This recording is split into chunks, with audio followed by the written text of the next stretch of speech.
Hello, and welcome to the AstroEnergy Astrology Show podcast with Astrologer Shelley Overton.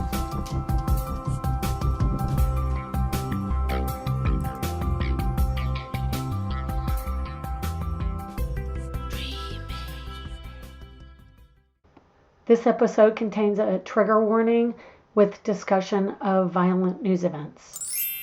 Hello, and welcome to the December 1st, 2021 edition of the AstroEnergy Astrology Show podcast with me, Shelley Overton. I'm an astrologer in Orlando, Florida. I want to welcome you. Today, we're going to use this different microphone. This is actually a headset, but I don't want to put it on my head. So I've just got it up here. I'm hoping that it'll be a better sound quality. The earbuds are awesome because I can just put them in and not have a whole lot of issue, but let me just take these off. Might make a lot of noise. Maybe the sound will be better this week, and I apologize. I mean, we're trying to get quirks out. There's a little bit of wiggle on the table. I have it on a card table right now, but I'll try and keep my hands off of it with the exception of moving the mouse. Okay. So I'm going to do a little bit different format this week. We are going to talk a little bit about what's going on in the upcoming week, but I'm not going to necessarily do day by day. I think that it's helpful, but it's also a little tedious when you are trying to give a broader picture of astrology. I really want to do more discussion kind of format, and not necessarily a horoscope for you. What I try to do is teach about astrology for people who aren't as well versed in it and give the basics. And a lot of the program has been about doing that. But I'm finding that I have given 11 years of information about astrology, and I really do enjoy going over charts and current events. So we're going to kind of focus a little bit more on that for the time being, but I will talk about what's coming up here for a couple of minutes just to give you an idea of what to expect this week. Anyway, we've got a fairly major event coming up this week, which is the new moon solar eclipse, and that's on Friday. It's going to be 11:43 p.m. Pacific and 2:43 a.m. Eastern. And so overnight, a lot of us are sleeping, so it isn't going to be a direct hit to our awake consciousness, but maybe a little bit more to sleep. And it's a new moon, so normally I've noticed a lot of times the full moon will keep us awake, but the new moon's not necessarily as much. Solar eclipse means the sun is being eclipsed and the moon goes between the sun and the earth. And so what happens then is the moon and the sun are right next to each other. And that's also kind of a combust energy, and the sun overshadows the moon, so to speak. And when that happens, it's kind of like we don't see the sun for a brief amount of time and then it comes back out, and the emotions are kind of center stage. And then the sun comes back in, which is the ego. And that's connected to the physical experience of being human. And so we see that a lot of times on a new moon, there are more quote unquote aha moments because we don't have the light of the sun, and then it comes back. And the moon over supersedes that energy, meaning that the emotions are much more in the forefront and the ego is taking a back seat for that period of time. And so we are more in tune with our desires, more in tune with our sense of what we need for comfort, for safety, for peace, and peace of mind. So when we have this, it's at mid-range 12 degrees of Sagittarius. Sagittarius is a Jupiter-ruled sign, but that means that we are seeking freedom. We want freedom to move about because it's a fire sign. It's in the body, it's physical. Nature is a focus of the Sagittarian energy, and the moon is home. So this can also mean that we are very restless in our home life. We want to get out, get moving, maybe move somewhere else. Maybe that's when it's peak move time, when we feel like, okay, I can't do this anymore. I really need to move home. So once there is a new moon, you definitely should make some type of new moon determination, because new moons are the seeding time, the planting time for what we want to grow. And actually, I'm thinking Sagittarius is a really wonderful energy because of the connection to nature, but also action driven, where we will take the action to get something done, whatever's planted at that time. So, yeah, if you're thinking of doing some kind of ritual or determination on the new moon, I think this month would be particularly good for that. It is seeking spirit. As we say in Buddhism, we are seeking higher understanding and wisdom. The Sagittarian energy brings us information that is higher in awareness, and spiritually enlightened is a good term for it. The moon will bring us more spiritually enlightened information, and it will connect us to our desires. It'll connect us to, when you go somewhere and you go, "Oh, I felt like home."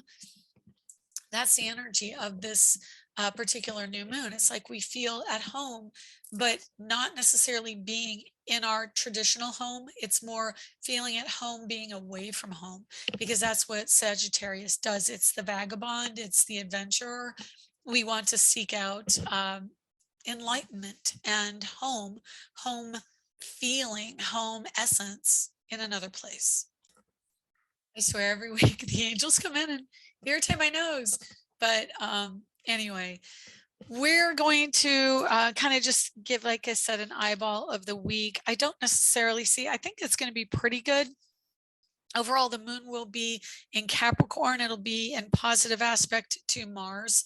Pluto's in positive aspect to Mars on Monday, which Hanukkah ends on the Monday of the 6th. And so, yeah, we're going to feel this energy more cooperative when we get Capricorn moon and Scorpio moon currently, because of the position of Pluto in Capricorn. So it's just a more planting and creating something good and digging deep and knowing that you are really, the system or the psychology is accurate, and we have dug through the grunge, so to speak, of our psyche. And now that we're moving into Sagittarius time of year, it goes Scorpio, Sagittarius, Capricorn. So we are really seeking more optimistic ways of looking at things. We have gone through the Scorpionic time frame. Of course, Mars is still in Scorpio, but that just means that we're getting to the end of the psychology. I'm just looking up. Mars at 21 Scorpio is going to be trine to Neptune, which, if you've listened recently, I'm hitting the trine energy much harder, saying that when we have these trines, we are in alignment with the energy that makes us really step back and look more seriously at the energy that is being triggered. And so Mars in Scorpio, more dramatic, deeper feeling. It rules death and rebirth. Mars is aggressive, assertive, wants to take action. And Neptune, again, is also emotional. It is deep and intuitive. It goes to the past. It digs up old stories, and it gets us very sentimental. Mars in Scorpio trining Neptune in Pisces. I mentioned this last week, I think, in the podcast, that it is a sentimental area, but it's also when we see things that will trigger our collective emotions.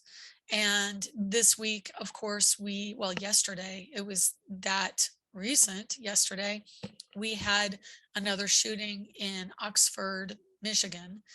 And so I wanted to go over the chart for Oxford. Again, those of you who are new, I've mentioned this. I lived 2 miles from Columbine when it happened. It's kind of always running through my mind at some level. My children just got out of high school a couple of years ago, and there were many lockdowns in their high school and threats. And it's always in front of my mind. It is in the front of my mind, and has been for a long time. Anyway, I was going to go over some of the energy of that. I am looking at the news articles also that are right at the top. So this week I'm going to go kind of over more of current events.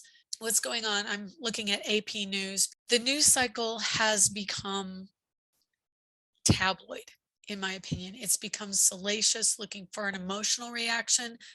And so a lot of the sincere, unbiased reporting isn't in a lot of the brand named reporting sites.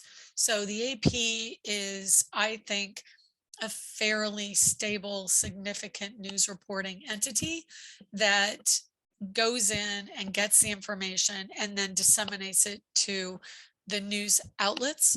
And so I kind of look at it more as they have to get their facts straight.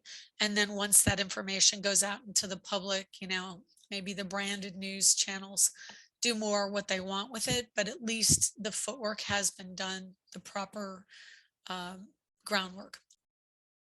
But on the AP channel, it says justices signal they'll okay new abortion limits. They may toss Roe. So the abortion issue is also going to be one I'm going to touch on, not specifically to give my opinion, although there may be some of that, but more to dissect it and see why that's coming up in the common thought right now. And then Omicron, which is the new variation of the virus, is coming up. We've got the Cuomo thing in New York, which I'm not going to touch on. And then, of course, what happened in Oxford is there as well. And a suicide in Utah over being bullied. And so it's just your typical depressive stuff, not going to lie. So according to Wikipedia, Roe v. Wade was argued December 13th, 1971. It was that, so that would be Sagittarius. At the time, we had a lot of freedom-loving planets. Jupiter was in Capricorn, which of course at that time meant, hey, we want to have some freedom within the structure.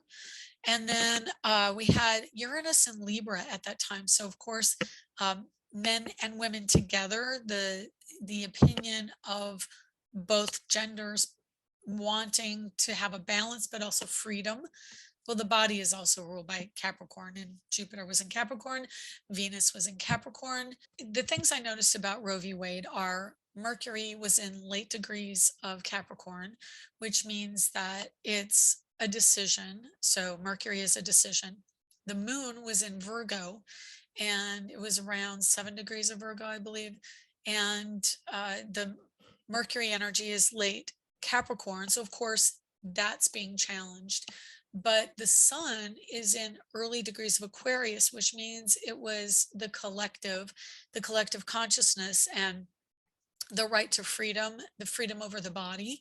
So sun is ego as it attaches to the human form, and that's in Aquarius. So of course, we're feeling it with Saturn and Jupiter in Aquarius. Both are direct now. So as far as what can happen with the verdict, it could very well be a continuation, because the encapsulation, so to speak, the idea as an entity is an Aquarius entity. Though Jupiter and Mercury were in Capricorn at the time, and North Node were also in Capricorn. Venus was in late Sagittarius, again, women's freedom. And so I'm just going to give a quick overview of Omicron, because I thought I was recording, but apparently I wasn't. So what I see about this disease is that it came out in the collective around the 23rd of November in London. That was the first place that I saw through research where they actively acknowledged that there was a new variant that could affect us, and they knew what it was. I have not heard any symptoms that it causes that are different. I haven't heard how it affects us. I haven't heard if it changes how it transmits. I know that it's supposedly quicker transmission, but that's all I've heard. So right now, a lot of what is in the news is what I would deem to be just fear mongering, because they have not given us any symptoms, and they have not given us how to fight it if there's any other way besides what we've been doing. So I know that the countries where it's being affected are now starting to go back to wearing masks and doing lockdowns or considering closing their borders, like Japan, Netherlands. But again, I don't see any actual symptoms. The chart shows moon in Cancer, shows Uranus and Taurus, in conjunct to Venus and Capricorn. Oh, no, excuse me, trine to Venus and Capricorn. And there's a trine between Mars and the moon on the day that they noticed, again, November 23rd. Mercury is at 27 of Scorpio on that day, which means end degrees. It's already kind of a fait accompli. Mercury, I see as a decisive moment. 27 degrees, it's kind of like it's already too late energy, or it's already going to run its course the way it was going to. So I see the latter degrees of any sign as kind of a fate, a moment of fate, a moment of it's already too late to do anything about it. It's going to be. But I also see Sun at 0 degrees of Sagittarius, which is the transmission to other countries and early energy expressing out. So definitely travel is strongly associated with this. And then I see Jupiter in, well, it's in Aquarius, but it's close to Pisces, which would make it a square to the Sun as it continues on towards the end of the year. So the beginning, if you look at the encapsulation of that particular variant, its identity is associated with 0 degrees Sagittarius. When Jupiter, the ruling planet of Sagittarius, enters Pisces, there's a direct square. Again, Jupiter in Pisces is right where we found out Mercury retrograde in 2020 that it really took hold. So I see Jupiter going into Pisces early next year, and I think it's like right around January 1st, as definitely being a time where this can take off. So we know about it now. It's kind of like we're reliving the past. It is, hey, we've done this before, we're doing it again. The duality energy coming in. Aquarian energy, again, is multiples. Any of the air signs deal with multiples or duality or balance between two factions. So having Pisces Sun also next year, I think it's going to probably be around until we get Sun in Aquarius, which is late January. It's, well, and then we'll have another rebirth of it, so to speak, when Sun goes into early Pisces, which is late February. So maybe like a little bit of time where they're going to really take hold of getting something for that variant during the Aquarian time. Remember, or no, you weren't. I re-recorded, so all that's gone. Aquarius or air energies are when we research and do the science and try and find out more information about things. So the vaccines can come out then. Water signs are when we notice them transmitting through fluids, through air or droplets, things like that. Earth signs are when we notice physical expression in the body. And then fire signs are when it kind of goes and is actively taking on a role in society. So Mars in Scorpio at 15 in trine to the moon. So that's going to be, like I said earlier in this podcast, the trines show us what we need to really look at. And Moon Mars means home and men, action. And then they're both in a feminine energy of Cancer and Scorpio. It is home and it is death and rebirth. It is psychology. A lot of the pandemic energy is there it expresses out from the collective consciousness as a means of putting it in front of us as a mirror to society.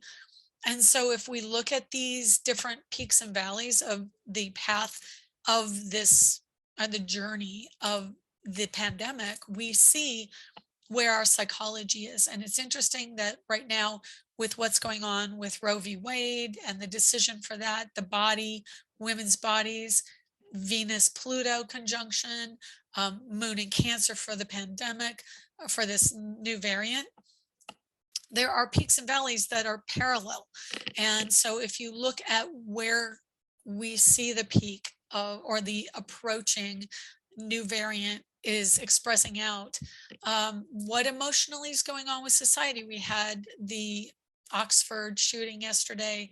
There is a deep emotional expression going on in society, and that comes out. So I'm going to switch over to the shooting real quick before we end, because these are all emotional collective events that get to us. And so I wanted to do something this podcast that really addresses some of these current events and helps us understand through astrology. I was looking at the Facebook page. I've got this on the Facebook page. Um, they've already got it up on Facebook, the chart, when you search up the event, and people are discussing the breakdown of it. I did a chart yesterday myself, and what I'm seeing is that we had Mars at 21 Scorpio in the last degree, because it changes to the ninth house at 22 Scorpio.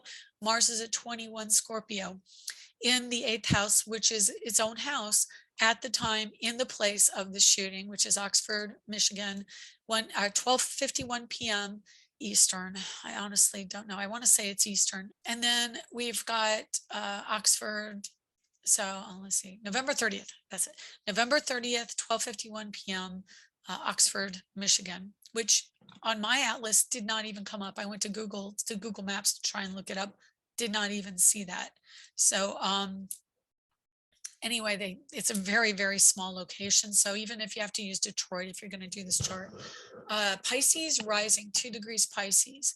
So we've got Neptune in the first house. Again, the deep emotional energy, it goes direct on, well, overnight, it went direct last night. So this happened at the very last degrees. And I want to tell you, I woke up about 5 in the morning yesterday, and it was like, wow, something shifted. So yeah, you can feel this energy when it shifts. And I think because Neptune was shifting direction, it definitely had an effect on this event. It was in the first house. That is the sense of the collective, of the identity of the community. What is expressing is Mars in Scorpio. There is death. At the midheaven is Mercury at 9 Sagittarius. So Mercury is 9 degrees and the midheaven is 15 Sag. So it's hidden. And I was discussing this on the Facebook feed about the analysis of this chart. And that is Mercury is in the hidden house of the collective consciousness. And what was said from my research, that the parents of the boy who was arrested for this told him not to speak at all. And so he's represented by Mars at 21 Scorpio. Mercury, and it's in the eighth house, which is the house of his father. The moon at the time was 19 Libra in the seventh house, which is the house of his mother. And then Mercury up by the midheaven, but in the house of the hidden, because it's behind the house of the public, which is the 10th house. The ninth house is hidden to the house of the public. So the information is being withheld. And then we've got Saturn, which is the father in Aquarius in the 12th house. So Saturn in Aquarius, meaning it's unstable, it's eccentric or eclectic. The energy is not linear, it's quantum. It comes into this.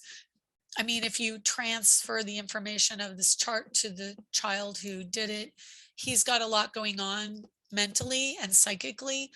Jupiter is also there. There's a feeling of needing freedom. And maybe there is also a sense of, because Jupiter represents education, Saturn's the restriction, and the two together in the 12th house at the time of the shooting can mean there's a subconscious sense that freedom is needed, but he doesn't feel free. And he felt that somehow going in and expressing this in an aggressive way, Mars, Scorpio, death, would get him that freedom, because Mars is squaring Jupiter in this chart. And so they're not in cooperation, which I believe I mentioned last week, or in my blog. If you read my blog, there's this lack of cooperation between these two entities.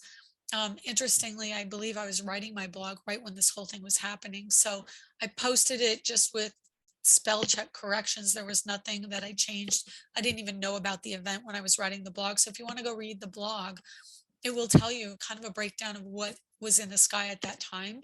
And you can see the energy expressing out because of that too. South Node in Sagittarius at 1 degree, taking action. South Node in Sagittarius, Vesta in Sagittarius, Sun in Sagittarius at 8 degrees, Mercury at 9 degrees Sagittarius, collectively needing to take action. And Mars is the action planet. How is it expressed? It's expressed through violence and through death. It's, again, another horrendous event. Uranus is in Taurus. Taurus is kind of a more, Uranus in Taurus can be an inclination towards not feeling any particular emotional connection to expressing a more aggressive tendency, which again, if you think the first house Aries is wanting to take action, the second house is the physical manifestation of the action, which is Taurus. So Taurus can have an energy where it's expressed abuse, and that Uranus is the mental agitation expressing out in a physical sense. So, okay, that's all I have for you now. This is a difficult reading this week. Lots of intense energy. And again, the new moon in Sagittarius. So I think some information may come out more as the new moon shows it to the world. There will be an aha moment. And I can tell you this event, because of the Mercury at 9 degrees and the new moon at 12, which means the new moon in this chart of the shooting is actually between Mercury and the midheaven, which may mean we can get clarity and understand what's going on. There will be an arraignment coming in probably Friday. We'll get more information on that new moon and information about motivations and what actions are going to be taken. And, the education, Mercury is education. That's at the midheaven as well for this event.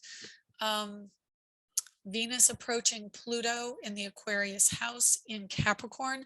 So there's going to be stronger energy around teachers, around females. I know that actually another child died right before I started this podcast. So there are 4 dead now, but at least a couple were girls. And then I was also reading in the news, and this is very Scorpionic. So I'm probably going to put a disclaimer at the beginning of this, because the Scorpio energy really addresses, especially Mars, addresses violence and violence against women and violence, around women, basically. So Venus, Pluto, it would not surprise me if over the course of the next week we see even more of this. I also read an article today about an 11-year-old girl in Texas she went hunting with her father. He was trying to clean the rifle for a break, and it went off and shot her and killed her. And so, violence against women, apparently Mars and Scorpio is going to include guns and knives. There was also a stabbing of a woman in the news. So it's just a lot of physical violence against women right now, and it'll probably continue for this next week. Venus joining up with Pluto can mean aunts, sisters, mothers, any profession that includes women. So predominantly nurses, teachers, administrators. Anyway, it's a difficult reading this week, but I wanted to touch base. And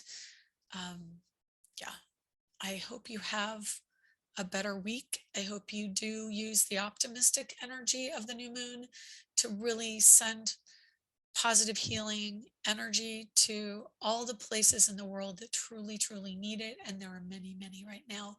I do see a more optimistic time of year in Sagittarius and also the Aquarius time of year. And next year is going to be a stronger Aquarius energy, but it'll also have a bunch of emotional and aggressive energy with Jupiter in Pisces. And then mid through 2022 is going to have some aggression with Jupiter in Aries. So we'll get to that. I mean, they're just, as the song and the saying goes, there's a time for everything. And unfortunately, this week is definitely a time for enhanced aggressiveness and violence in society. So breathe, meditate, focus on positive things. I'm going to look at things online that make me happy after this podcast because I still have to edit it. And hopefully we will find happiness in December as we get closer to the end of the year and really embrace Sagittarian energy once Mars moves into Sagittarius. So let's see if we can find out when Mars goes into Sag, if it's soon. Moves in on around the 13th of December. So focus on that. And I think that'll be a bigger beginning of more optimism towards the end of the year. Anyway, with that being said, we'll see you next week, and probably a lot of edits in this one too. So take care. And I'm sorry if I brought you down, but we'll try and keep it lighter next week. Thank you. Bye.